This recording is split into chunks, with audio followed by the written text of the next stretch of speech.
மகளிர் உரிமை தொகையை சரியாக கொடுக்காததுனால பார்த்தீங்கன்னா இப்போ அவநம்பிக்கை ஏற்பட்டிருக்குங்க. அது யாருக்கு தெரியுமா? தாவேக்காக்கெல்லாம் இல்லை, திமுகக்கா. அது அவங்க கலாய்வில் இப்போ தான் கண்டுபிடிச்சிருக்காங்க. நீங்கள் கேப்ஷன் பார்த்தோன்னா உள்ளே வந்தீங்க, கலாய்வு நியூஸை போடுறேன். நான் சொல்லலை, நியூஸே வந்திருக்கு. ஃபால்ஸ் ஸ்டேட்மெண்ட்லாம் இல்லை. நீங்கள் அதை கொஞ்சம் நியூஸ்லேயே பார்த்துக்குங்களேன்.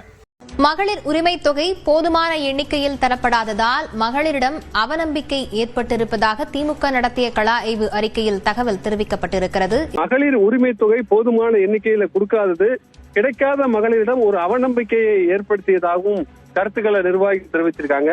மகளிரிடையே தற்போது முதலமைச்சராக இருக்கக்கூடிய விஜய்க்கு இருக்க செல்வாக்கை எடுத்து கூறினால் மாவட்ட செயலாளர்கள் உள்ளிட்ட பொறுப்புல இருந்தவங்க அதனை கண்டுகொள்ளவில்லை என்ற கருத்தையும், கட்சியில் உள்ள இளைஞர்களின் சக்தியை முழுமையாக பயன்படுத்திக் கொள்ளவில்லை தேர்தல் களத்துல என்ற ஒரு கருத்தையும் முன் வச்சிருக்காங்க.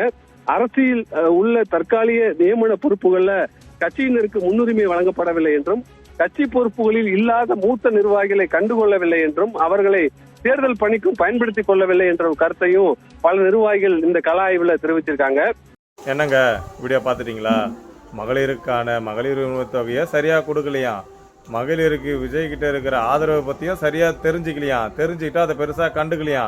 ஆனா கடைசியில பாருங்களேன், மக்கள் எல்லாரும் கவர்ச்சியில ஓட்டு போட்டுட்டாங்க, மக்கள் எல்லாம் ரீல்ஸ் ஆட்சிக்கு ஓட்டுட்டு போட்டுட்டாங்கன்னு சொல்லிட்டு இருக்கீங்க. உங்க கலாய்வே இப்ப காரி துப்பிடுச்சு. மக்களுக்கு என்ன நல்லது பண்ணலான்னு கலாய்வு பண்ணுங்க, அவங்களுக்கு என்னென்ன தேவைன்றதை கலாய்வு பண்ணுங்க. கண்டிப்பா நீங்க ஆட்சியை பிடிக்கலாம். ஸ்டாலின் சார் இவ்வளோ பிரச்சனை வச்சுருக்காங்க சார். நீங்கள் கடைசியில் கவர்ச்சின்னு சொல்லி 3 மாதம் தாங்காது 6 மாதம் தாங்காதெல்லாம் சொல்கிறீங்க சார். அதை நிறுத்திட்டு இதுக்கு மேலேயாவது இந்த கலாய்வை வச்சுக்கிட்டு உங்கள் கட்சியை கரெக்டாக கொண்டு வந்து மக்கள்கிட்ட சேருங்க சார். நன்றி.